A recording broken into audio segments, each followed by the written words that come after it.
Are there pharmaceutical drugs that reverse or stop dementia? I wish there were. There are two drugs used by neurologists for Alzheimer's disease, dementia, and sometimes they use them for mild cognitive impairment, kind of off-label. Donepezil is by far the most common drug used, and it has, according to a recent study in a gerontology journal, little effect on the treatment. And this study looked at also the side effects, which were an increased 76% of vomiting and 62% of diarrhea with this particular drug. So it does tend to help some people for a short while, but I think the key thing to remember is that it does not slow or stop neurodegeneration. It doesn't slow or stop the disease. It hides the symptoms for a little while neurodegeneration continues. The other drug is memantine, and it has even a smaller effect on memory or cognition. And some of the side effects, like heart failure, are just heartbreaking.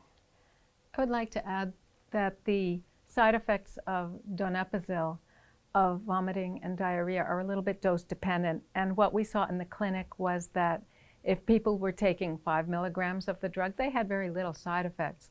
But and very little effects, they had too. little effects. So the people who were taking larger doses were having more stimulation, but more discomfort as well. You say the principal cause of brain cell death is oxidation. How do we prevent oxidation?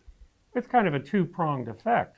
We would like to get more antioxidants into the brain, easy to do, and we would like to not eat a lot of things that create more oxidation and more inflammation, which also increases oxidation, because oxidation damages the delicate cell membranes of brain cells, which after all have many of these polyunsaturated fatty acids, a long chain one with lots of opportunities for damage.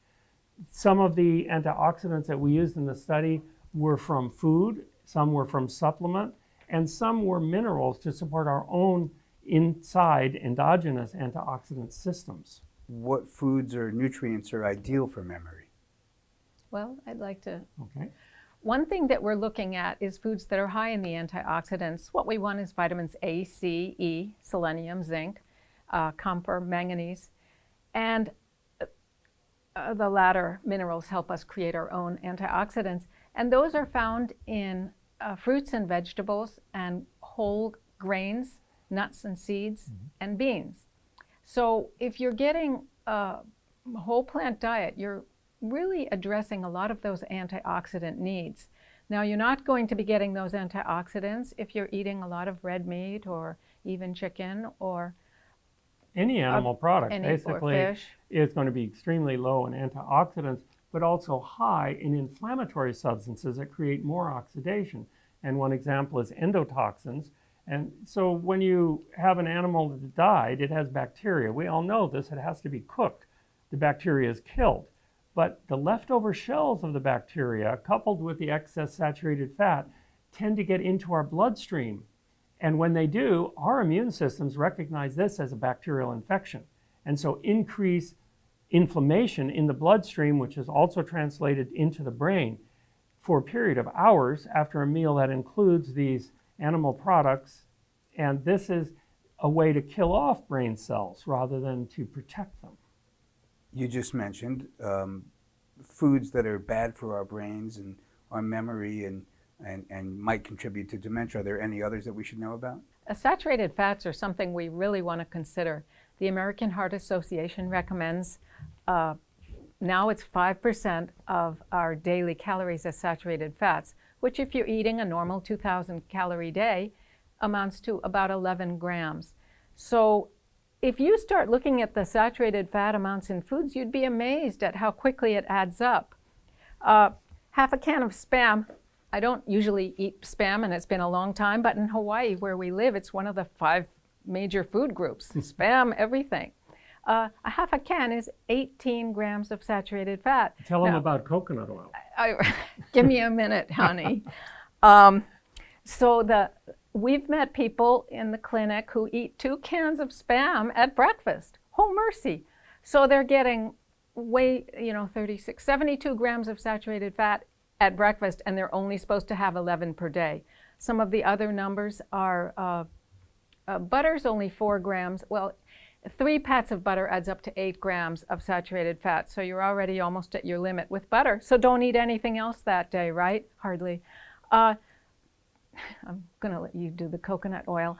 The plant-based foods of beans, nuts, seeds, vegetables, and fresh fruits are very low in saturated fats for the most part, and you can eat all you want without suffering. Now the problem is they are low, but on the other hand, when we look at a plant-based diet, you already are automatically getting a little bit here and there to the point where you're getting 4% of your calories every day, and you don't want to go over 6. So there isn't any room for animal fat in the diet or coconut oil, which 2 tablespoons is 24 grams of saturated fat. Remember, 11 is your maximum for a day. And yes, they are the same saturated fats. There are 3 that clog arteries: myristic, lauric, and palmitic acids. And those 3 are well known to clog arteries. And of coconut oil, they make up 65% of coconut oil. So you can see that coconut oil is really a hazard. And the correct term actually would be coconut fat, since it's solid at room temperature. But marketing coconut fat is a lot tougher than marketing coconut oil.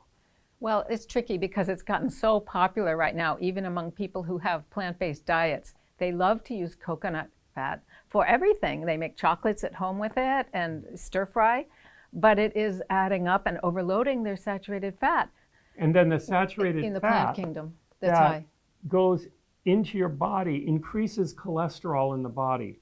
And also, when you're not getting any antioxidants, which coconut oil does not have antioxidants, a lot of other oils and oily foods like nuts and seeds do have antioxidants. The coconut oil is one of the few that doesn't have any vitamin E to speak of. When the saturated fat gets into your arteries, it increases cholesterol and arterial plaque. Arterial plaque is a huge problem with thinking ability in the brain. The carotid artery in the neck gets clogged up. You've probably heard of relatives who've had 60, 70, 80% clogging of their carotid arteries.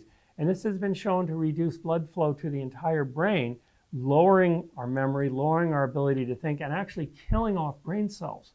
Because the progress of vascular dementia is from tiny strokes, where a little bit of this plaque will break off, it'll stick in an artery, arterial, or capillary of the brain and kill that branch of the brain, eating up a little memory, eating up the ability to navigate, eating up the ability to even care for ourselves. So over time, vascular dementia eats the brain. However, if we keep our saturated fat low, then we can stop this process and even reverse it. It's been well shown that by keeping your saturated fats down to under 6% of calories, that you really can, that's under 11 grams per day, you really can reverse atherosclerotic plaque and open up the arteries and help your thinking. In one study, the doctors used a stent in the neck to open up just the carotid artery. Okay, they're doing 3 inches of 24,000 miles of our circulatory system, and yet they got a 7% boost on memory and thinking just from that, just getting a little more blood to the brain. So this is crucial.